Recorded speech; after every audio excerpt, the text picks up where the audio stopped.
Hey there, Winnie here with Jazzydoodledesigns, and today's color along is going to be in Tales from the Forest Kingdom. And you guys chose Inktense colored pencils and Polychromos colored pencils. So we'll be using those. And the picture I chose is this cute one with the little bunny and the girl collecting stars. So let's dive in.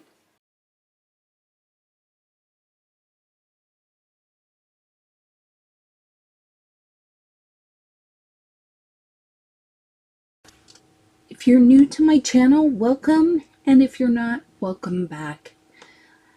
So most of my videos, my color alongs, are a combination of some voice narration along with a little bit of music, just because I can't talk for 3 hours without someone else to respond. So I like to explain a little bit of what I'm doing. My vision for this moon was to make it like a quarter moon as opposed to the full moon. So here I'm adding Derwent's Chinese white, and just to that little half, the little sliver of the moon, and then around the star. And then I'm coming in with my lightest blue, which is Malibu. Now these are the Inktense pencils, and so I'm just kind of going around where maybe the glow of the moon would be showing, because the rest of the sky is really dark. And so by adding this light blue around the white, it just lends a little bit of a glow effect. Now I went ahead and I colored all of the stars because personally I find that easier to color these small elements when I'm going to color something big like a sky, because it just, especially if you use colored pencils, it will act as a resist. Now the Inktense doesn't act as much like a resist, but I personally find it helpful, so that's just how I do it. But I'm going in with the Inktense. This is lemon. This is going to make them a bright yellow star. And then I'll go in much later in the video and do some shading on them.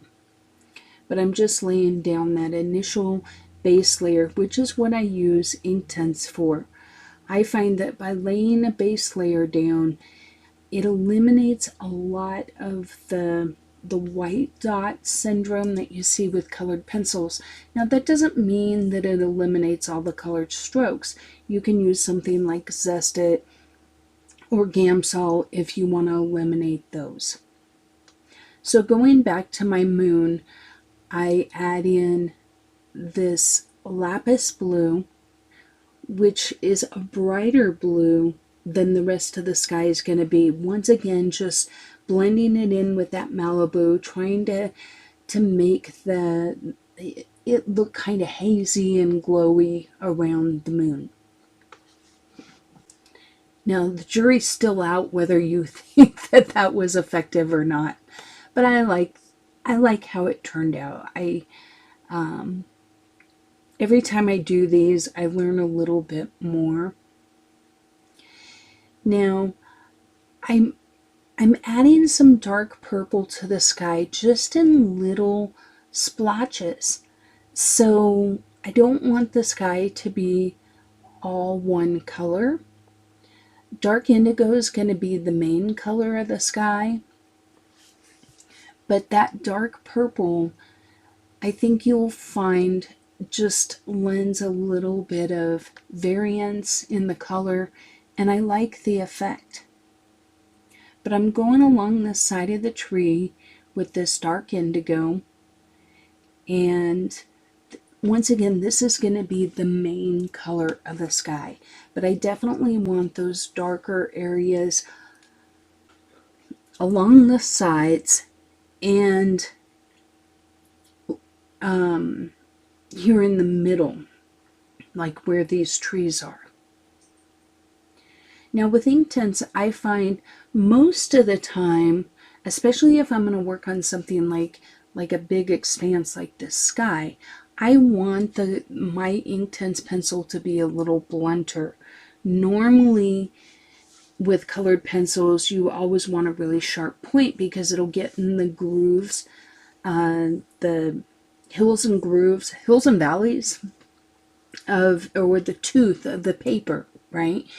But with Inktense, because you're going to activate them with water, I find that I prefer them a little bit on the blunter side because the water helps fill in the grooves of the tooth, but also if it is too sharp, it's too easy to leave actual hard marks that are really hard to blend out. And so I find that with it being a little blunter, I can go a little smoother over the surface and just get a nicer blend. So experiment with what works for you, but that's what works for me. The other tip I'll give you is I like to work like in this sky. I want it to go in the direction, like to me a sky would not have any up and down, but it could have like a wispy cloud would go from left to right.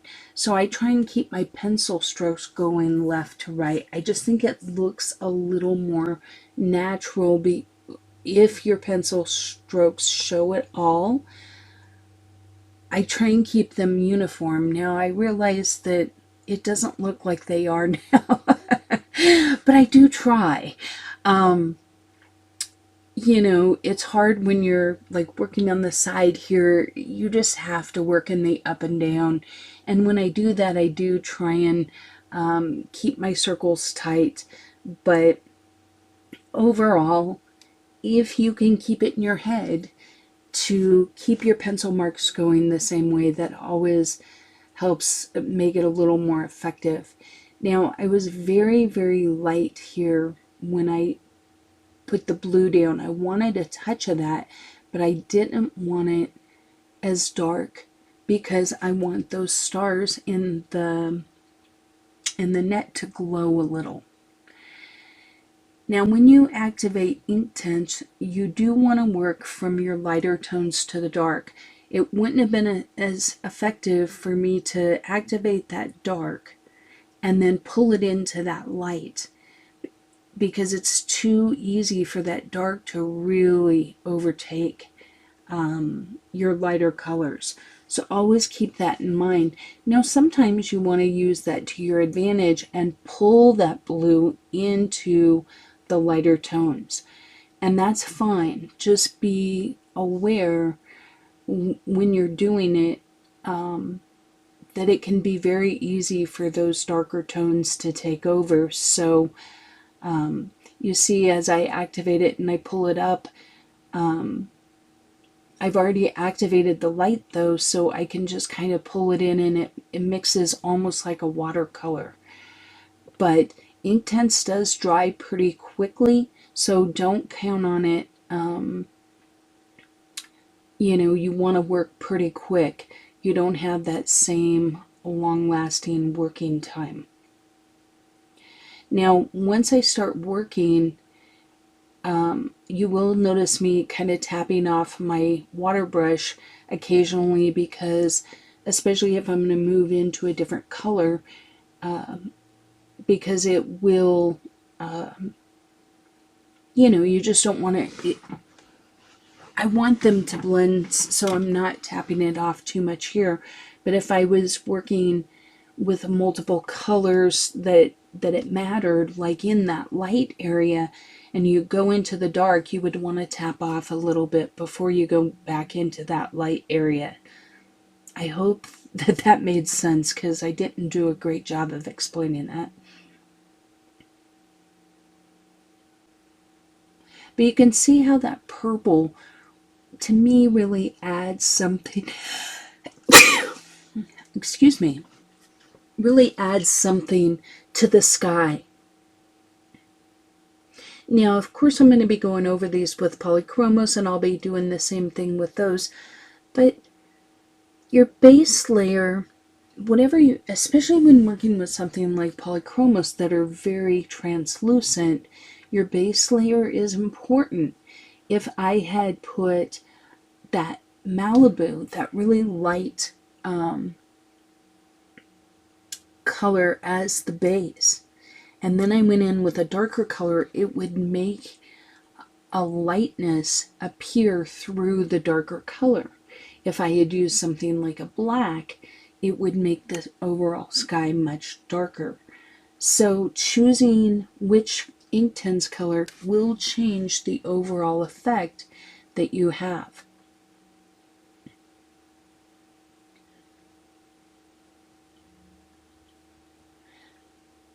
So if you notice here, because the Inktense was dry on the sky, when I activated those stars, it didn't turn them green.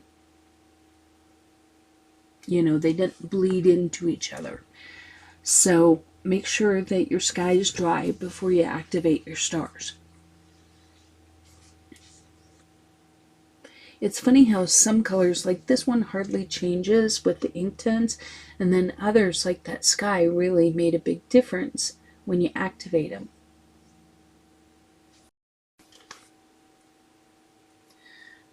Okay, so I could have went in with a base layer here of a darker green, but I chose instead to use this neutral gray because I want these trees to be, I don't want them to compete with my image at all. So I don't want a bright color. I want these to be very much in the shadow with just a hint of the green. So I chose to go gray here for the base layer, and then I will add some green when I get to colored pencil. That way your eye will read the green without it like screaming green, if that makes sense. So that was a conscious choice on my part. And I really like this neutral gray because it's not too warm and it's not too cool. It's just neutral. I guess that's why they named it that. But anyway, I really like this Inktense color. I love working with Inktense. I wish they had some fleshier tones. They don't have much in the way of that, and they don't have a lot in the way of lighter tones. I wish they had a really lighter gray and a lighter, I don't know, like a deeper white, like an off-white.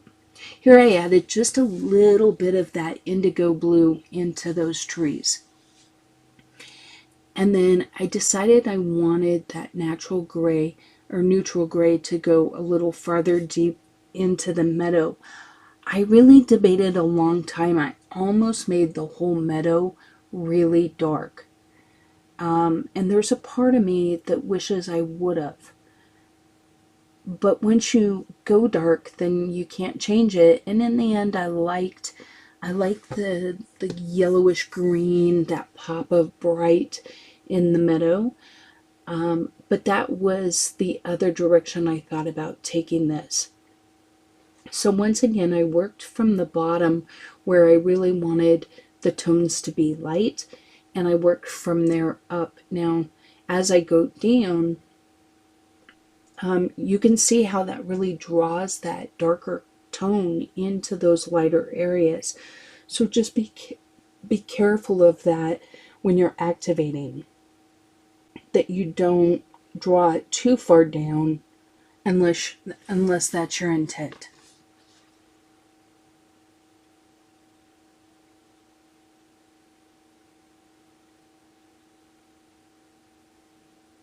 I like how that little tiny bit of blue, though, I think it made it a little more cohesive with the sky. you know, almost like moonlight. Now here I'm going straight from the tip. I will tell you, if you just touch your water brush to the tip and then stick it right on your paper, you're going to get a really dark mark. So either tap it off on the other, like on the side before you go in, or you can see here I wet my paper and then I touch my brush, and it almost gives it almost more of a watercolor effect, because where you first touch your pencil, I mean, it can be pretty strong. So just keep that in mind.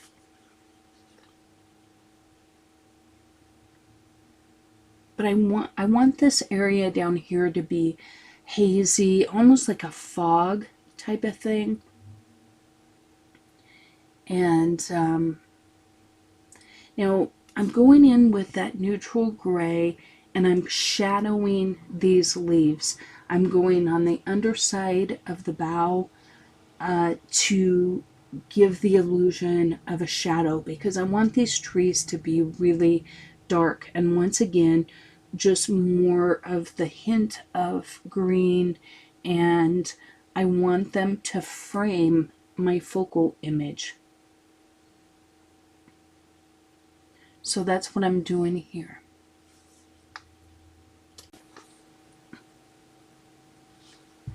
And I noticed that I had missed this on the side there.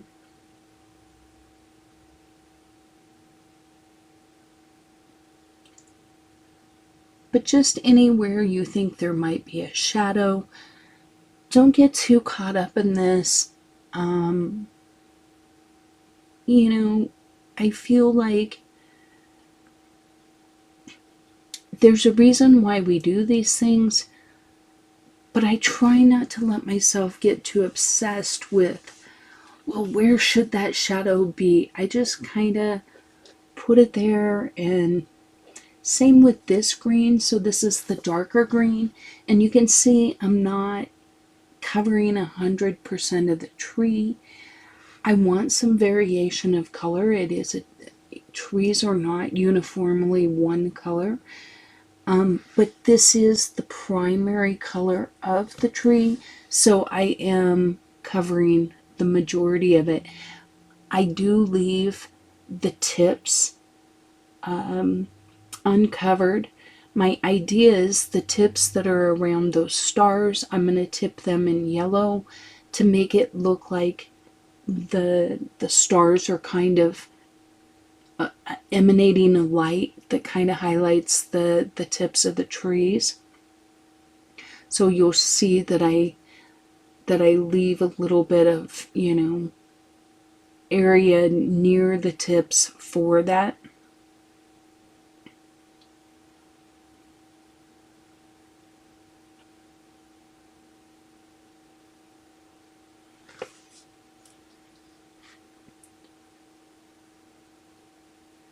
I really like this color. This, I don't know if it's olivine.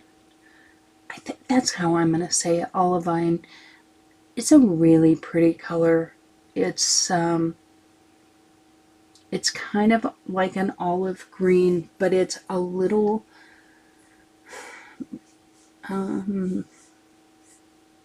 pure. Like true olive has like that muddy brown tone to it, which I personally like. I like those kind of greens, but this one is just, I don't know, I really like the color. Now you could go in and activate the darker tone, let it dry, and then go in with your lighter tone.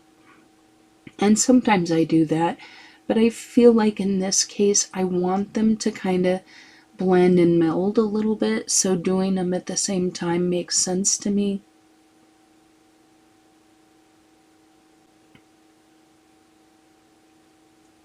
Because you can see that I'm really trying to blend them. As I activate, I just kind of swirl them all together, and I think the two colors produce a nice tone. And and then that neutral gray you can see also blends, and so you don't have the real stark lines of the shadow like it looked like to begin with. But I feel like this is kind of a good way to do it. And in areas like on that branch, I felt like it was really, the shadow was pretty significant. You can just wet that gray area and not blend it as much. So you always have that option as well. So keep that in mind when you're activating, like what is your goal? Are you trying to blend, or are you trying to keep them separate? Because you can keep them separate and activate them at the same time, if that makes sense. You would just want to go in with your light color and then maybe tap off, or making sure that as you blend into the dark tones, you don't pull those dark tones down as far.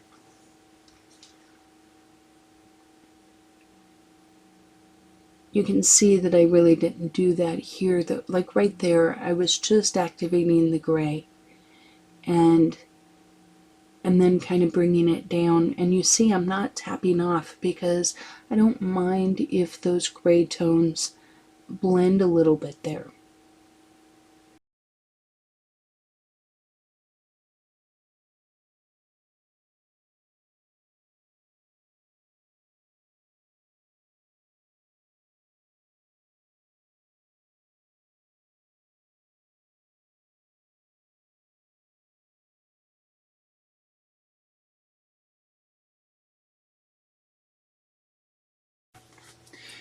Here I decided I wanted that foggy area to go down a little deeper, and so I am just ever so lightly touching the pencil to the paper, and I'm just kind of evening it out across, all the way across. And here I'm going to put in this sherbet lemon color for the top of the meadow.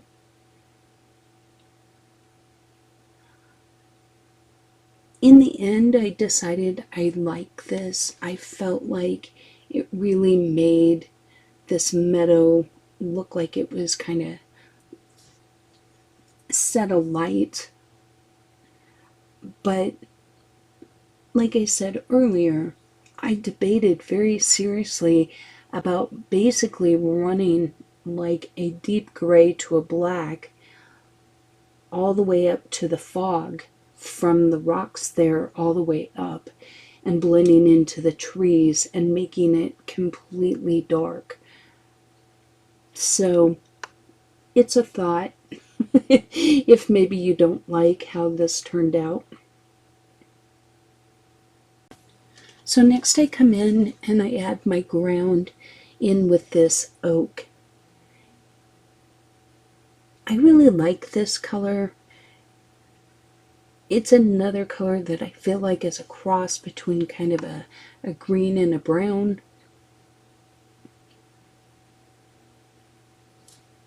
But I wanted it a little bit lighter, and then you'll see me come back in and do the bottom part with like a dark sepia, because I want this entire picture to be framed in dark, and just the characters to be the main focal point.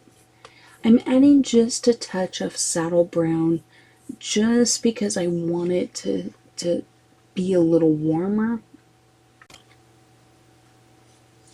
Next I come in with the sepia, and I'm going to go all along in between these plants and the bottom here with this sepia tone to bring in the darkness.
Now I went in with this indigo blue, and I chose this color simply because I want these to look like they're in shadow, like they're in shade, but also, I mean, I could have used a dark green color or, you know, really any color you want.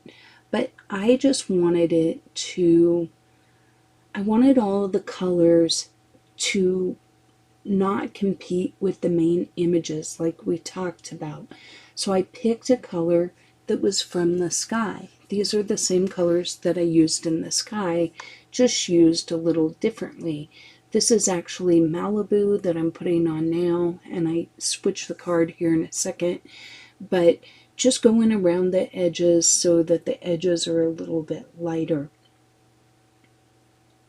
But that was my thinking and my thoughts for why I chose these colors as opposed to different blues or even different colors in general. The purple that I'm going to use for the little wormy looking leaves, those will be done with the dark purple that I used in the sky. So once again, bringing in those same colors in the bottom of the picture and in the top just gives a little cohesiveness to the picture.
Now these lighter, forgive that it looks like there's two there. It's because I started on the right hand side, I started to make a swatch for amethyst and I realized I had the wrong colored pencil.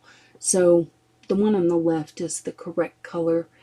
But this is a color that I use in their clothing. So once again, kind of just keeping things cohesive.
Now for my bunny, I really wanted him to look kind of multicolored, so I was going for kind of a cream brown gray looking bunny.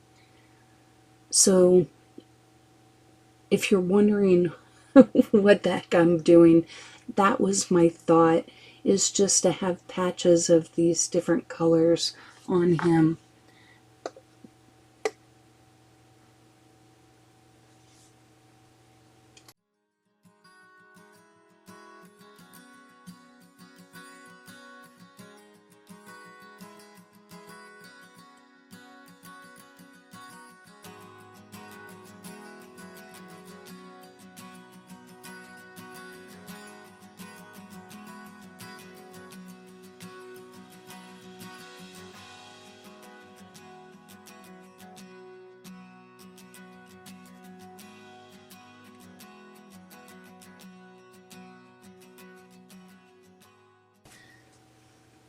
The sepia I am using just to go on the shadowy side of his ears, along his face line,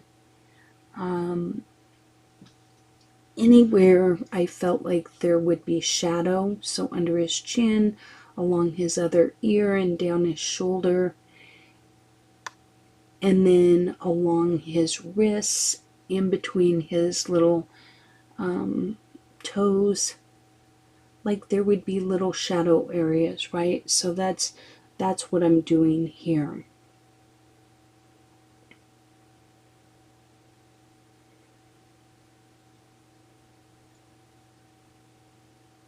And just kind of in between the 2 feet there. Now as I activate this, if you notice, I'm actually putting water, just barely, bringing that color up, because I want to really maintain the lightness here. And I am gonna, clean my brush after using the dark.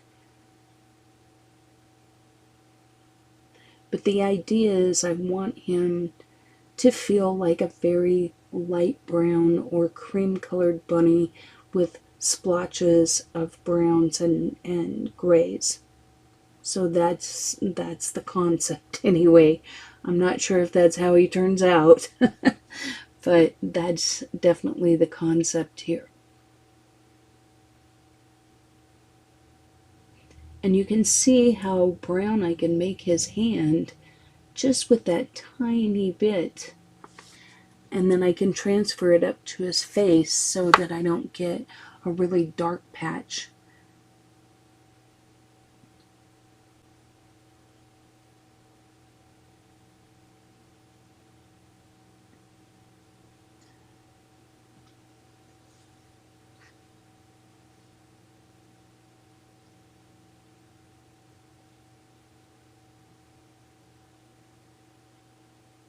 This does kind of dry a little. If you've noticed it dries a little lighter. So when you first put it on, you'll think, oh, that's kind of dark, but then it does, as it dries, it does kind of lighten up a little bit.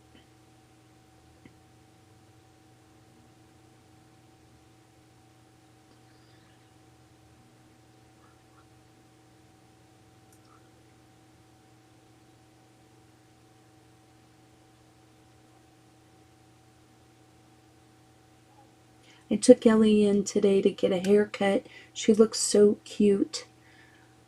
I will try and at the end of the video, the color along, as always, I will try and post a picture of the Ellie belly and also one of the grandkids.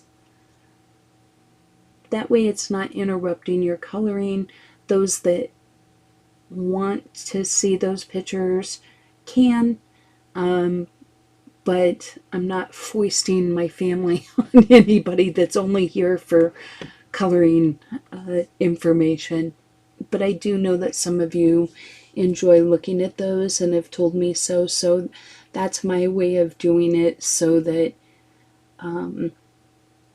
everyone's happy, because I know I enjoy getting to know people on YouTube, but I also hate when I'm just wanting to find some information, whether it's a fact-finding journey I'm on, or just following a color along, and then there's random information, and I might appreciate the information, but it's not when I want to be given that information, so sometimes that can be a little annoying. So that's why I choose to do it that way. So you can always check. I don't do it in every color along, but I do it in a lot of them. So, and if I am going to share something personal, I might share the story during the video, because you can still watch what I'm doing while I'm blathering on, but you're not being interrupted from your visual journey to see things that you might not care one iota about. Next up is the little flowers or mushrooms, and I chose to do them in the same shades of blue as are in the sky. So I'll leave you to it for a second.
Okay, so here I'm starting with her little shirt. I'm just kind of giving this an overall base coat of a color, and I want to bring that same color in on the edge of his sleeve, almost like that star is kind of shading that side a little bit. But just, I don't know why, bringing these colors in. I'm not even sure why I chose these colors. I guess I just wanted something to stand out, to set them apart from all the blue, yellow, green. You know, so if you think of a split, or like, so analogous is when the colors are close to each other on the wheel, right? So yellow, green, and blue. That's our background, right? Yellow, green, blue, purple, technically. Those all literally sit one by one next to each other on the color wheel. Well, if you think of the colors that I'm using right now, these red, violets, and purples, those are complementary to yellows and greens. So I think it's called a split complementary when you go one color and then straight across, and you go one color to the left of that and one color to the right. So for example, in this red violet's complementary color is yellow green, right? So I have created a complementary color scheme here. But then by adding the purple and the pink and the blue and the yellow, I've just expanded the split complementary. This would make a lot more sense if you were looking at a color wheel at the same time. But I've essentially got a couple of different split complementaries right here, where I've got the purple with the yellow, I got the red green with the yellow green, or the red violet with the yellow green. So I hope that wasn't just a totally confusing, muddled mess like I think it was. Part of me is tempted to go back and re-record it, but I'm not sure I would do it any more justice if you aren't looking at the color wheel. But I guess I wanted to give you kind of a thought as to why I always find it helpful when artists tell me why they do things and not just show me how to do them, because I feel like if you understand the why I do certain things, you can apply that to your own pictures more readily than if I just say, oh, do this. Well, that's great when you're doing this picture, but what about when you're doing the next picture?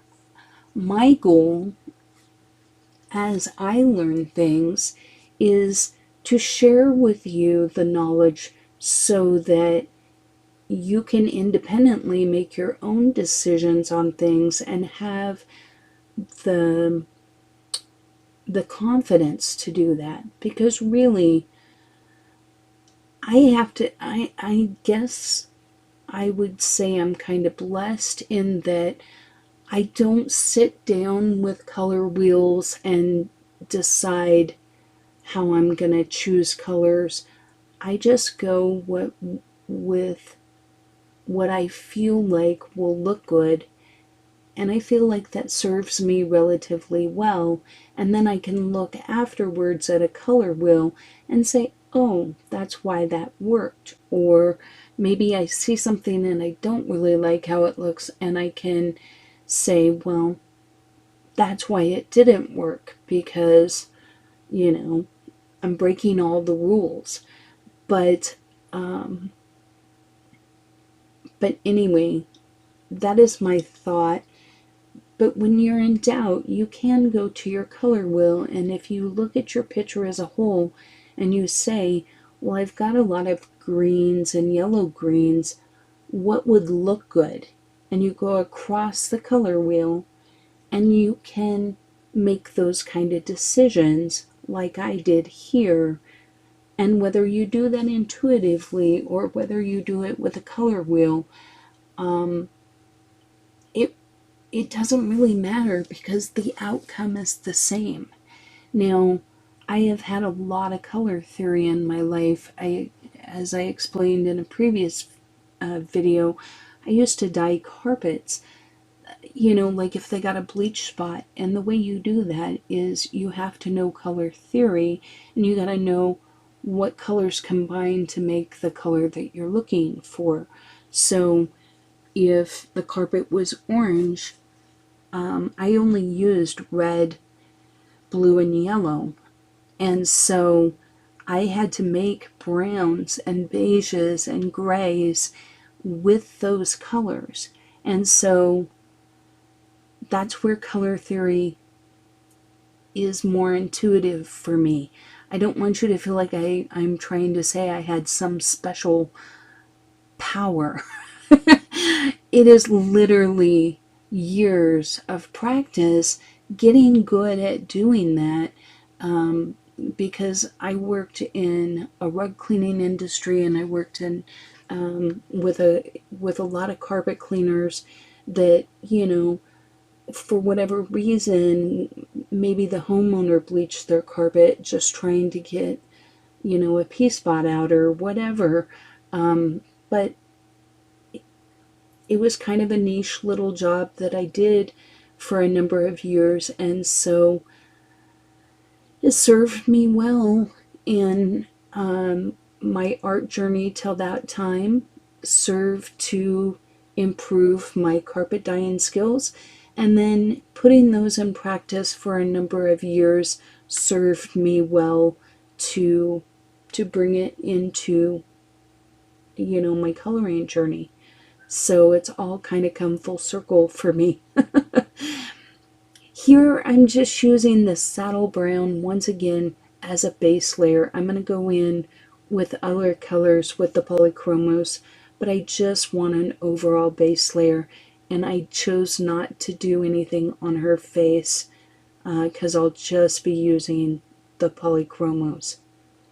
So here I'm going in. So with my Polychromos, now is the time that I'm going to blend everything out. I'm going to try and smooth my gradients and make changes as I see fit. So, in darkening things up, and even completely changing the color occasionally. But for the most part, this is where you smooth and blend. Now, Polychromos are a very translucent pencil, and so that's where whatever base layer I put down is going to come into play with these.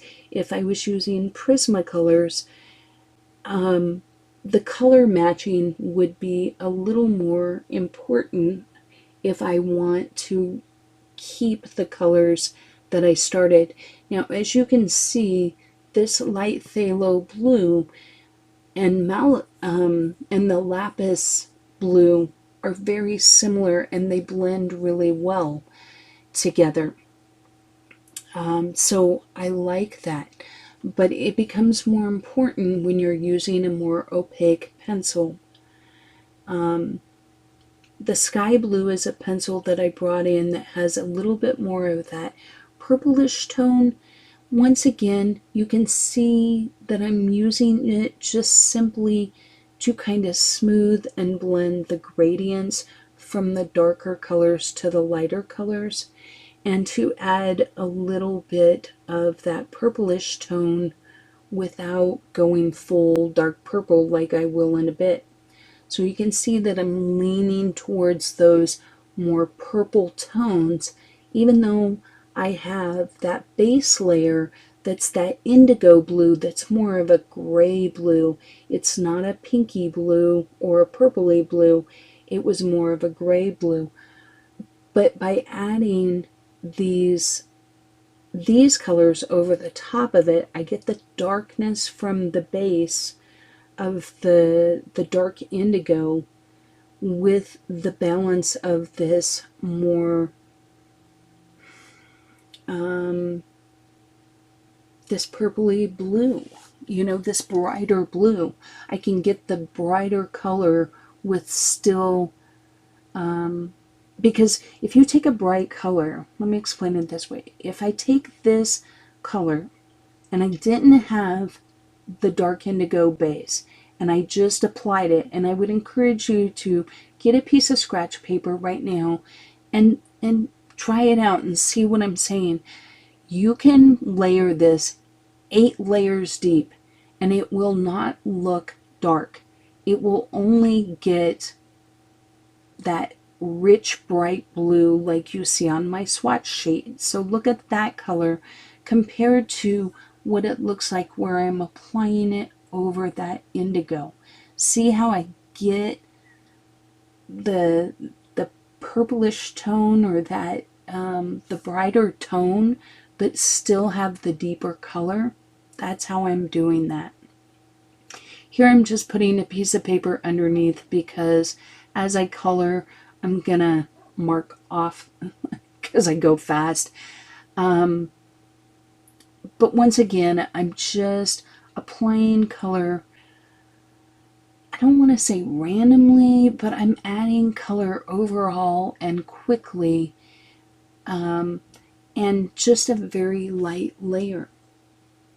Because I'm going to keep layering these colors, because Polychromos are layering pencils. Prismacolors are blending pencils.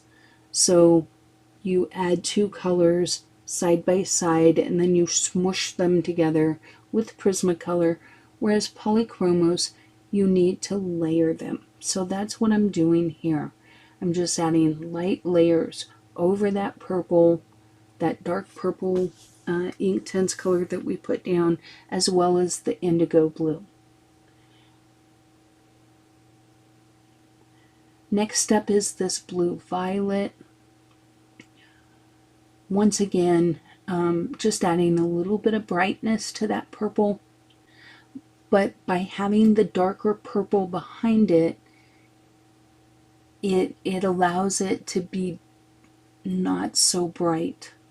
And I still have that illusion of a dark sky, but I still have the richness of the actual colors, if that makes sense. Also, I want you to note how far back I am holding this pencil. Now, it doesn't give me as much control, and you will see me kind of go over stars here and there. I'm not too worried about that because I'm going to use like a Posca marker at the end. I just find having those colored just helps me, even if it's just mentally helps me to not color over them and to see the contrast, to see the yellow versus, what color I'm applying. But all of this is just adding layers, filling in the white spots, and it's always kind of a bugaboo to try and get near the seam and not get it on the page next to it, and a little bit of a challenge. I encourage you, for those of you that are more patient than I am, you can take this as slow as you want. This is sped up to twice my speed, so I don't color quite this fast. But as you can see here, making your circles very small really helps blend it a little bit better. but at the same time, I am a little too impatient. I'm trying to work on that. But I get excited and I want to see the page done. But now going over everything with that dark indigo, I'm really liking how it's turning out and the overall color. I like that the dark purple still kind of pops out, and you know, I can always take like Zested or Gamsol and blend these. Now I don't. I actually just blend it with the pencils, but that is something that you can do, and it's a very good tool to smooth out some of these. When you work on a big area, inevitably you're going to get some pencil lines, and those kind of coloring mediums, whether you use an alcohol marker, you can use a Tombow blender, you can use a colorless blender like a Prismacolor one, or you can use a blending pen, or you can use a solvent. Any of those things will help you smooth out your lines, and of course burnishing, which is essentially kind of what I'm doing. Now, I don't get all of my marks out, and once again, I could choose to do it. I will touch up the sky as I go in with the markers too, but for now, this is kind of how I'm going about it. Just keeping adding the layers, and each layer is going to fill in the gaps a little bit and burnish it up.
Okay, phew, that was a lot of blending.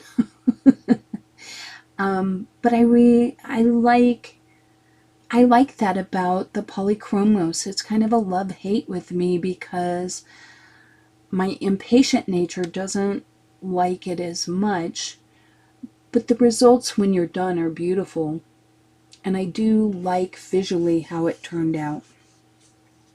So next up, I'm going in with Hooker's Green, and I picked a brighter green just to go over the tippy tops of the trees, because I am going to deepen up these trees and make them look darker.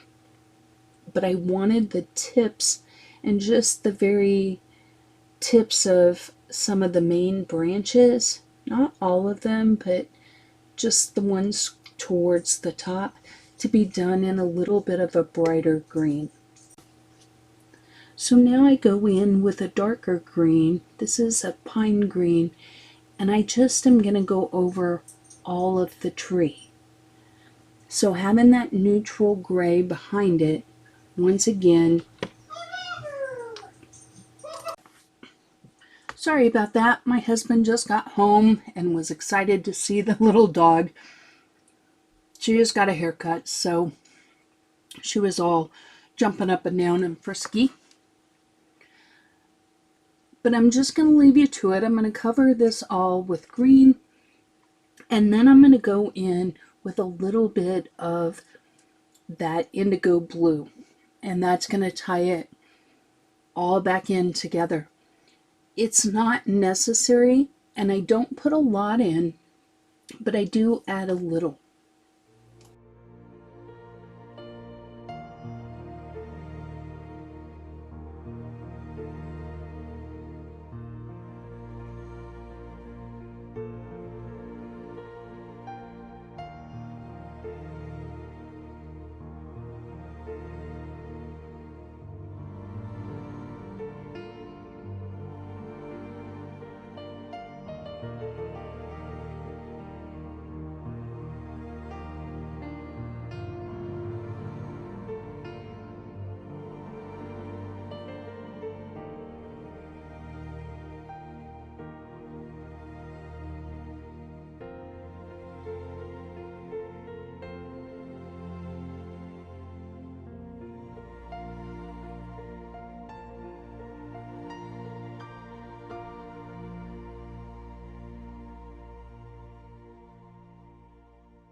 Okay, so I'm going in with this Payne's Gray, with the Inktense, remember I used that neutral gray. Well, I'm using Payne's Gray here in that exact same area. And I'm just going to go in and do that, and then I'll come back in with my greens.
Okay, so here I'm going in with a light yellow glaze, and I'm just putting this yellow on the very tips. So before I add the main green, I'm going to make sure that I've put my highlights in. This isn't a necessary step, but I feel like it adds a little something where I want it to look like maybe there's a little bit of cast to being, from the light of the star. Because I want them to look like they're glowing a little bit.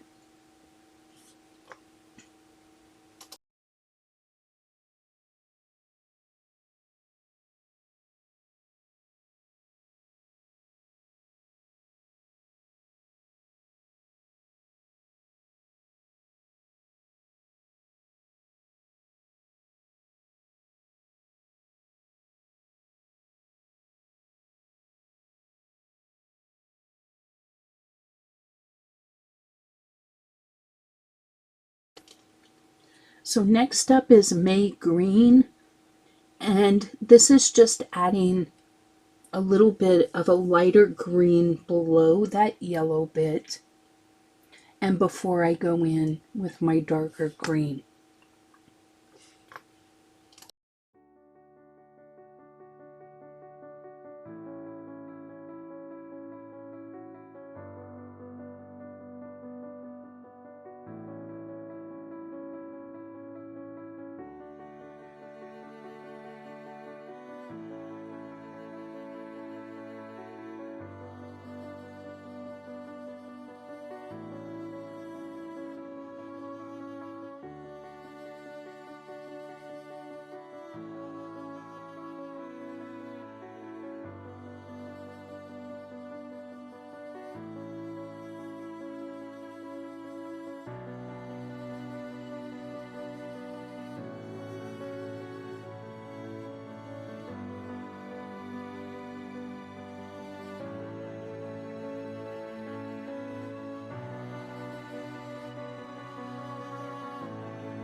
Now here I go in with my deepest green, the chrome oxide green.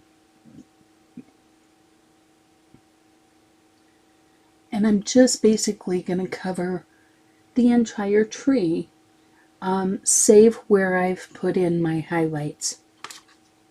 So I will maintain those areas where I put in the May green and the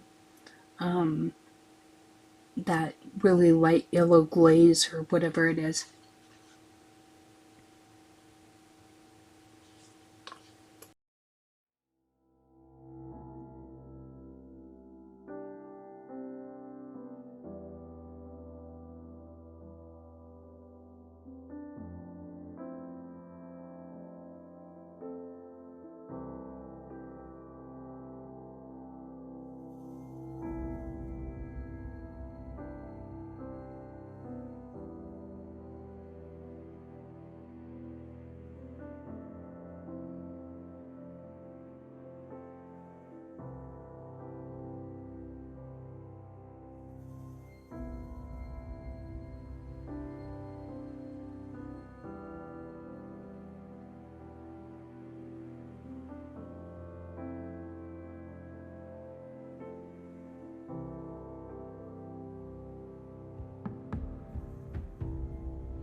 Now here I'm going in with black because I want the trees and the sides of this entire picture to be dark.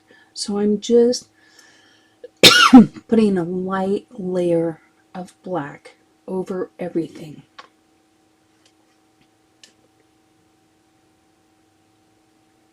And by everything, I mean everything to the side. I'm not going all the way out to the tips. I just want the tree to look darker as a whole. I want it to feel like it's in the shadows, like it's in the darkness of night. So kind of really emphasizing where I put the initial shadows. I'm going to definitely be putting my black there, but then just extending it out a little bit. And you can see the difference when I pull my hand away from doing this left hand side. You'll be able to see the difference between the two sides. And I do think it makes a difference.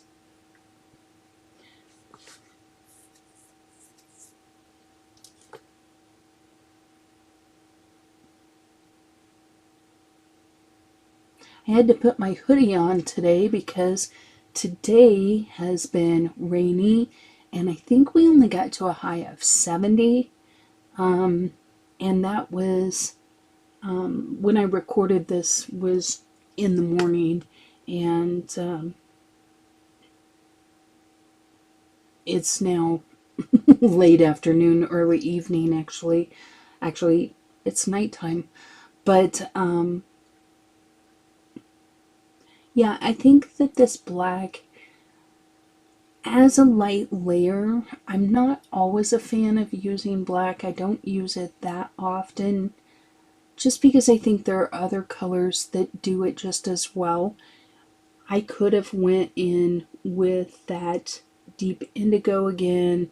You can use colors like dark sepia, but in this case I just felt like I wanted that deepness of the actual black. Just because Payne's Gray I felt like would have added a little more blue, and I just 100% wanted it darker with no other tone difference. But look at the difference of the two trees. The tree on the right looks much more like it's in the daylight, whereas the tree on the left I think looks a little more, you know, nighttime-ish. New word I just made up.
Here I'm just going to go over all of that black that I just added. I'm going to go over it with chrome oxide green just because I really want it to look green and not dull.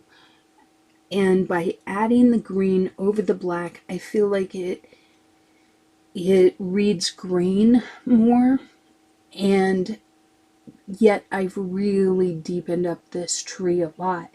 And by doing so and leaving the areas that we put those highlights in, it makes those pop even more, which lends to the illusion that they're being illuminated by those stars.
So next up, I'm going to go and add just the brighter blue here.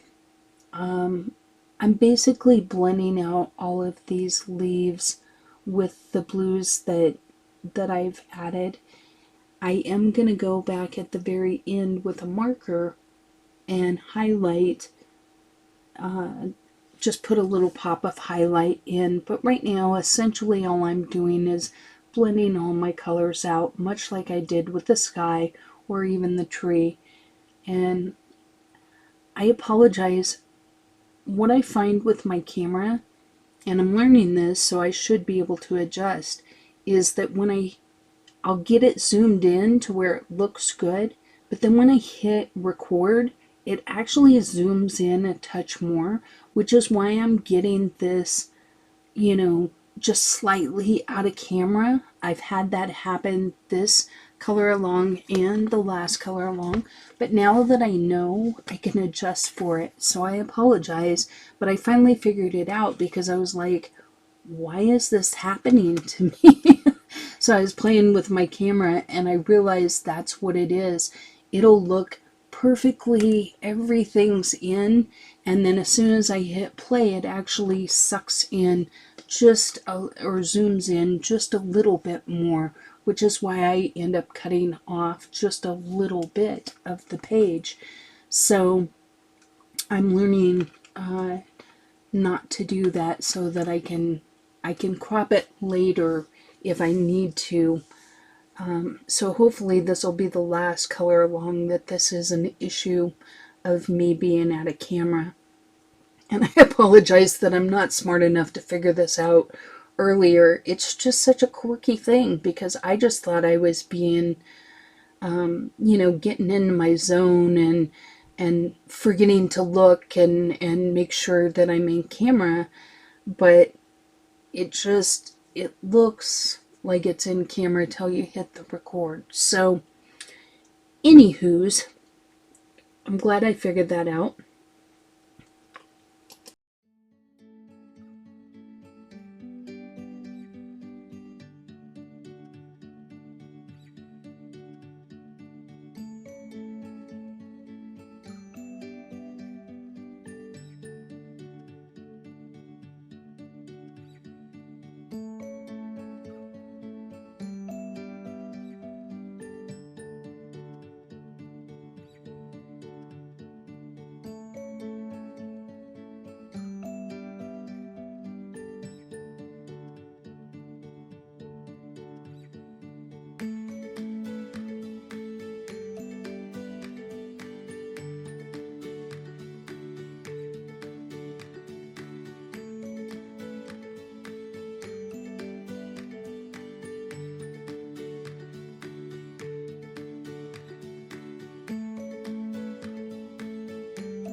Okay, so here I'm going in just like I did with the tree, and I'm using black to deepen the shadows over the top of the existing colors. And I apologize because it's slightly out of camera, and I have finally figured out why this happens, because it happened to me my last color along, and I just thought I was being an idiot and just not centering the page because I got in the zone or something like that. But actually what's happening is I get it all perfectly set up in the camera, and then as soon as I hit record, it actually zooms in just a touch more. And I'm not sure why it does that, and I don't know how to fix it other than to just adjust for it. So you're really not missing anything. I'm just deepening up all of the shadows. I went over everything at the very bottom with the black. Now as I get into the dirt, I am using dark sepia, and then I'm going to use, I don't know, dark brown, or yeah, the Van Dyke brown, to just kind of deepen up the dirt tones. So I apologize, and I hope that this is the last color along that this happens with, because now I've figured out why, and the answer is not just that I'm an idiot. So hopefully it can be fixed, because if it was just that I was an idiot, we might be stuck with that. But I think this is a fixable thing. I wish I would have kind of left it right where it is, but I went in with this brown ochre and it just deepened it up a little bit. I actually take, what are they called? The sticky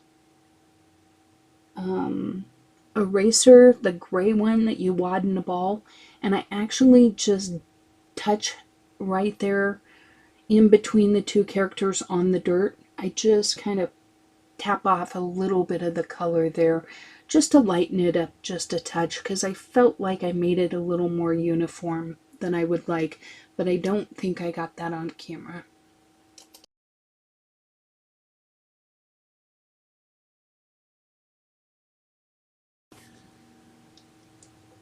Okay, so here I'm just doing what I did with the Inktense. I'm going in with the darker tones into the shadow areas and just adding a little bit of shadow in the creases, or a little darkness where there would be a shadow. And then just using the other colors to just blend this bunny out a little bit.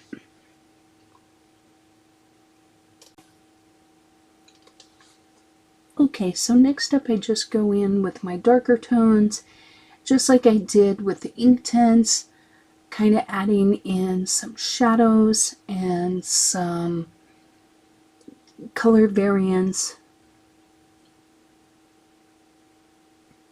Once again, just kind of shading in between the toes and the feet.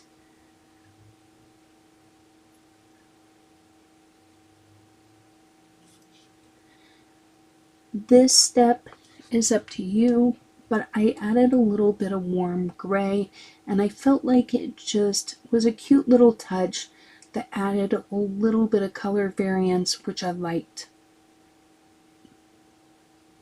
But it's subtle, so you could skip it if you didn't want. And then I blend everything out with this ivory color.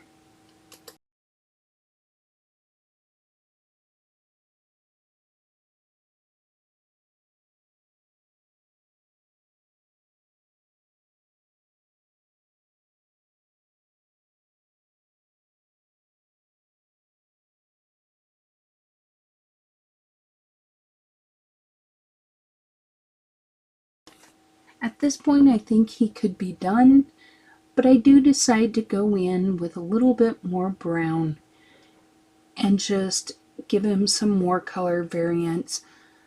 I don't, in retrospect, I kind of liked him the way he was before, as well as how he is now. I'm not unhappy with my choice, but I also liked how he looked before I gave him this brown. It just made him look a little more cream color, whereas now he looks more like a brown bunny with white spots as opposed to more of a whiter bunny with some beige and brown in him. So the choice is really yours. Obviously, Wendy, duh, but I wanted to throw that out. Now down here I'm just going to use some flicking motions to give the illusion of tall grass here. And I think the key to this is you want to vary your strokes. You want them to be,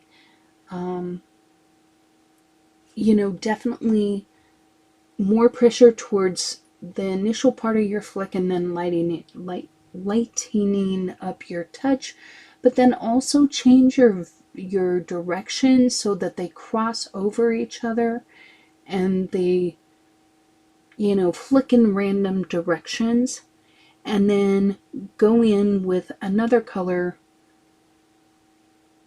and do the same thing.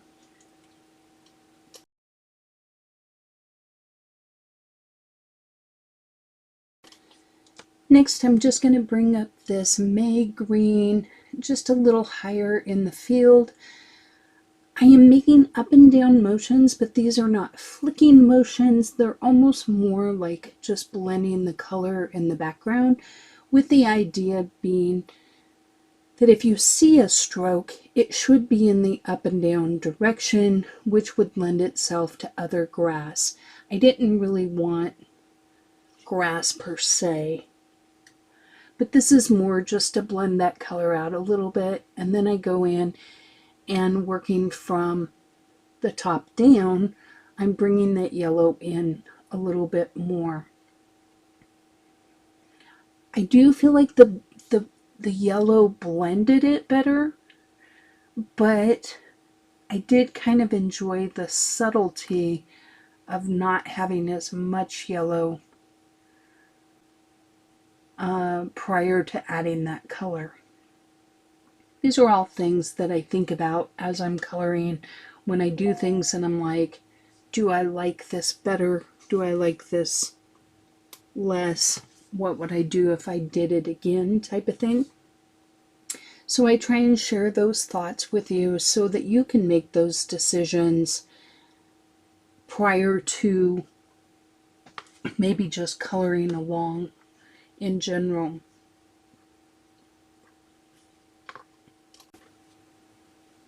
The next thing I'm going to do is I am going to work on the clothing, and I'm essentially doing the same thing I've done the whole time, which is kind of matching up the colors, the Prisma or the Polychromos to the Inktense, blending it out, adding in some highlights, adding in where I think the shadows are. So there isn't a whole lot of commentary here, so I'm going to leave you to that, and I'll be back in a bit.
One thing of note here, note how I left white around that star because I want that star to look like it's kind of glowing against her leg.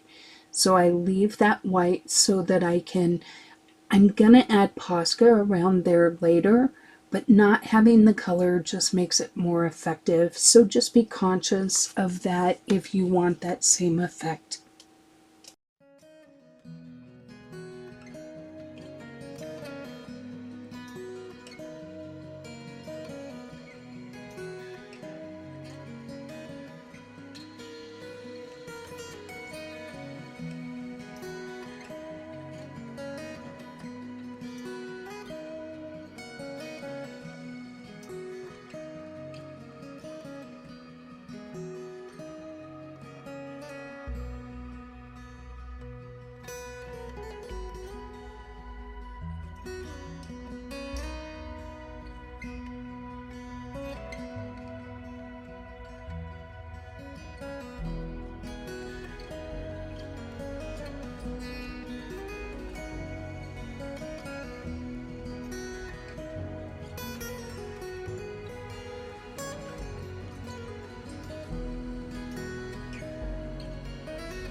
Okay, so here's the colors I'm going to use in her hair.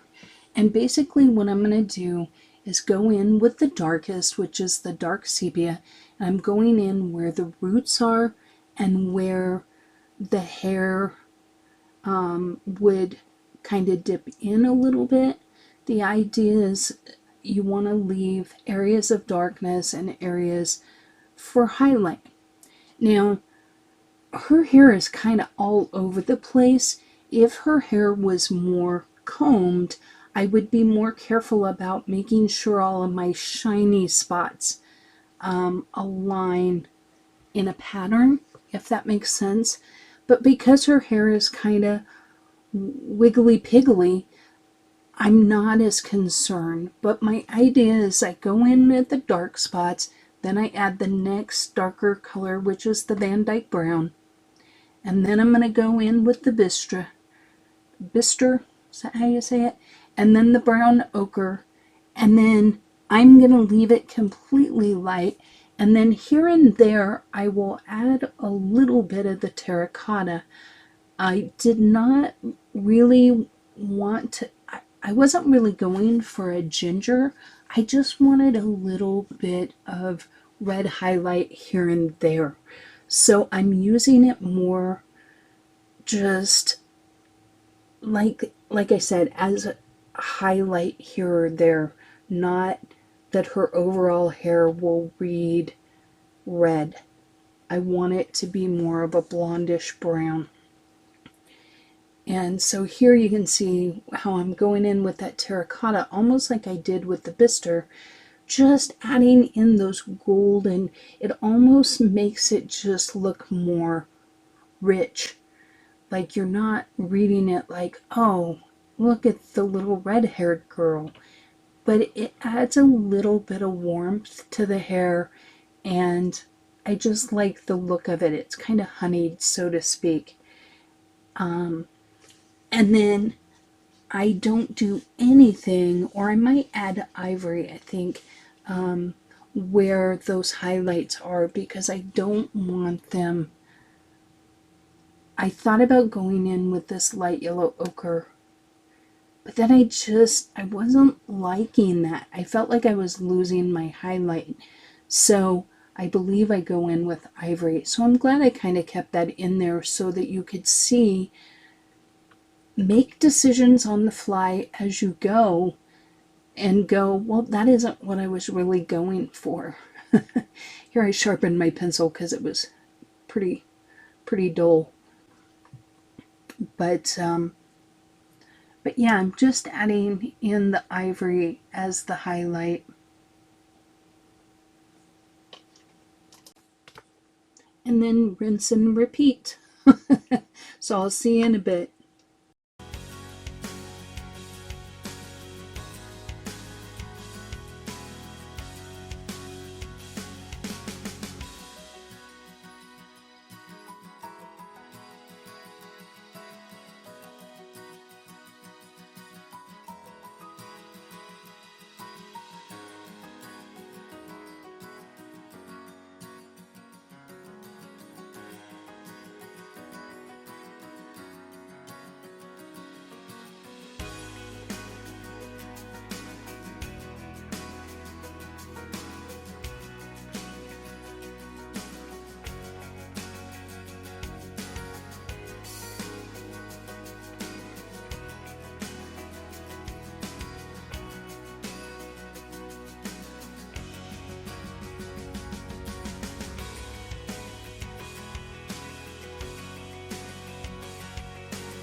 So I wanted to add a little bit of shadow to her ear and to her face.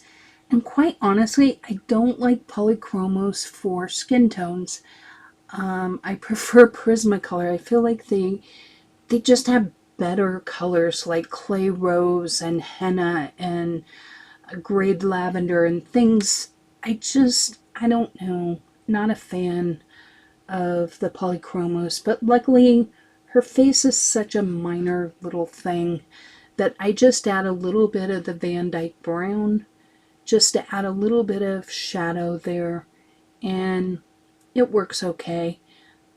Not great, but it'll get it done.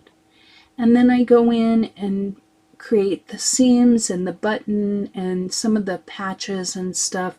I use this brown ochre.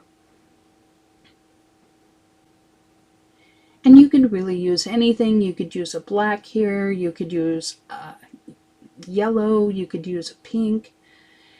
Now what I'm doing here is I want this to look like fog. So I do some swirly motions and then blot. And by dabbing it with my finger, it kind of takes away the sharp, you can see like the sharp swirlies. It doesn't get rid of them 100%, but it does mute them a little bit. And in the end, I kind of like how it turned out. And you can do as much or as little as you'd like of this. You could use anything. If you don't have a Posca, I don't know that gel pen would work as well. You could try it, but it just doesn't lay down as much color. You could use a gouache here and just really, I would mix your gouache kind of thin. You could even use white colored pencil, though you would just have to add a lot more layers. I just find that this works pretty well for me, but it could be an acrylic paint pen or really acrylic paint. You could go in with a Q-tip with acrylic paint and do the same thing. But I just want to soften the line between the tree and the meadow. And then I'm going over the edge of the net, and then I'm going to go around all of the stars. And I'm just checking to see if I like it and, how well it covered and that kind of stuff. But I'm going to leave it to it. I'm going to go over all of the different stars, the ones in the sky, the ones in the nets, and I add in the little white balls in the sky, stars essentially. And quite honestly, I probably should have put like the little cross over one of those white stars just to make them look a little bit more like actual stars in the sky. So this is artistic license. Do with it what you will. I also cover the moon on the edge.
Okay, so next up is this dark Naples ochre, and I'm using this just to add a little bit of dimension to my stars, make them look a little more 3D, give them a little bit more life.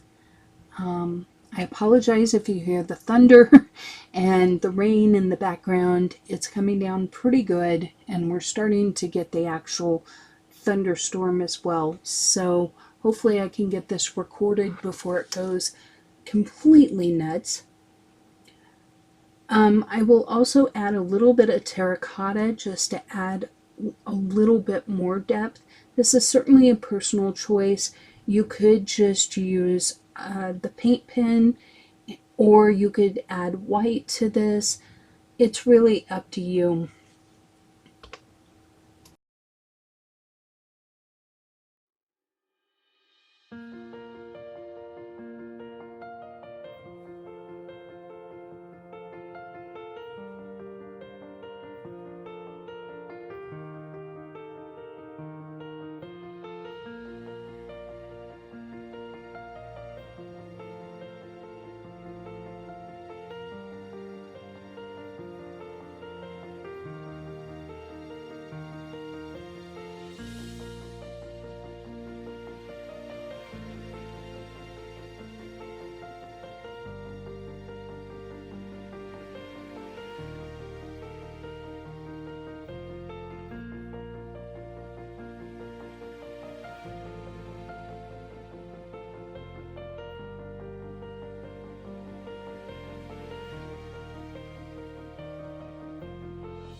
Okay, so next I go in with a yellow Posca pen, and I'm just covering, at first I just covered the inside of the star, and then I realized I needed to cover the white as well on the edges, and so I just go in and basically cover all of it.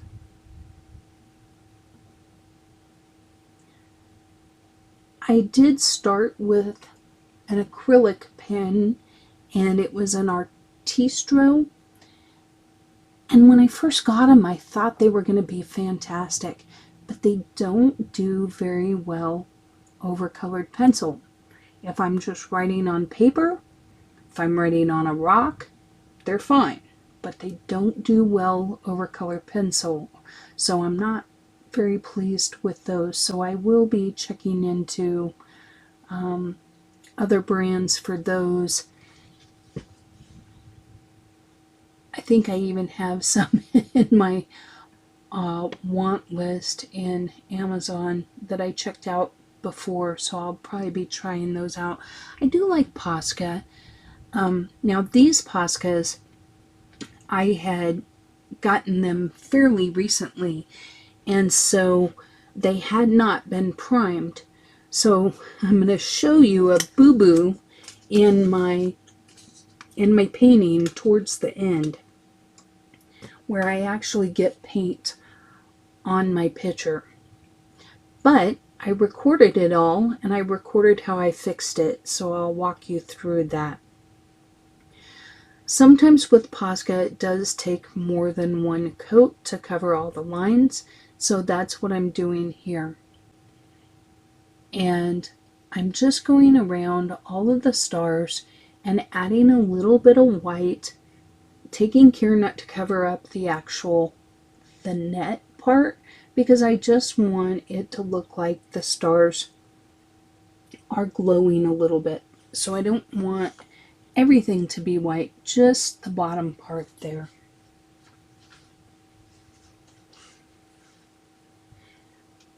Now I realized that I needed, in order for my illusion to work, I needed this top part to be blue.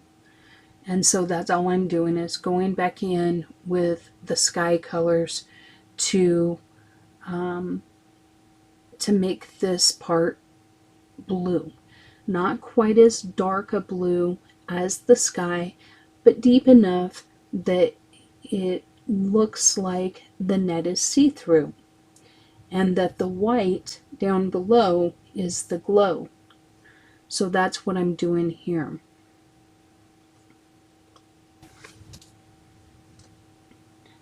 So as we go along, it's just going to be little touch-ups here and there, and the final touches of, of the painting, or the, what do you call it, the colored page. So I'm doing that white just like I did in the other knit. I'm doing on this one. Now this one, I just chose to make it all kind of, there was a lot more stars in this one, so I have it glowing a lot more, and I don't have the see-through net part up at the top, though I think that that would look nice with a little bit there. And then I decided I want a little more of the fog, so I'm going to add some more of that.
So just making that fog just a little lighter. Now I'm going to go in and I decide to highlight just the tips of the trees. And I do it all along the tippy top and the main branches.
Okay, so I wasn't really happy with that line showing, so I decided that I want to see if I could go over it with a blue paint pen, and that didn't work, so I try and blend that out with colored pencil. And then I decide, well, what would it look like with white Posca pen? So I grab that, and I didn't like that either. So I grab a paper towel that was on my desk, and when you prime Posca pens for the first time, you kind of push them down, and the ink came out into a little blob on my little piece of paper. Well, unbeknownst to me, the colored or the paper towel had gotten into the paint. So when I went to dab it off, I actually got a lot of blue on there. What you're seeing now is a clean paper towel that I dipped in a little bit of Zest-It, and I'm using that almost like a paint thinner to remove that acrylic paint. And so I end up getting some on the page next to it. I had a hot mess going, but in the end, I feel like the Zest-It allowed me to get that paint off enough that it's not jarringly noticeable. Now, I probably should have went in with a colored pencil, or not a colored pencil, like a Q-tip, and just kind of went over all the blue. But at this point, I was a little gun shy about messing it all up. So I just kind of blended it out a little bit and tried to remove the biggest streaks that were there. And then I'm adding in those white dots because the Zest-It kind of did remove some of those as well. Okay, so it's the next day and I've calmed down a little bit, and I decided I wanted to go over the entire sky, especially with either Gamsol, or in the end I chose this clear alcohol marker. So this is just, I bought these empty and then I just fill them with isopropyl alcohol. And but you could use a Copic colorless blender. You can use alcohol with a water brush or with a regular paintbrush. That would work too. I just find these work really well. Now, I had these linked in a previous video, and then I went back and I was going to link them on another video, and they were out of stock. So if they're in stock, I will definitely have a link below. I also decided to use this on the trees and on the blue leaves down below. Now, I didn't record the blue leaves down below because really there's nothing more than just going over the top of everything, and it just kind of smooths your brush strokes. Now, you could use Gamsol, it would do the exact same thing, or Zest-It. I find the alcohol markers are really easy.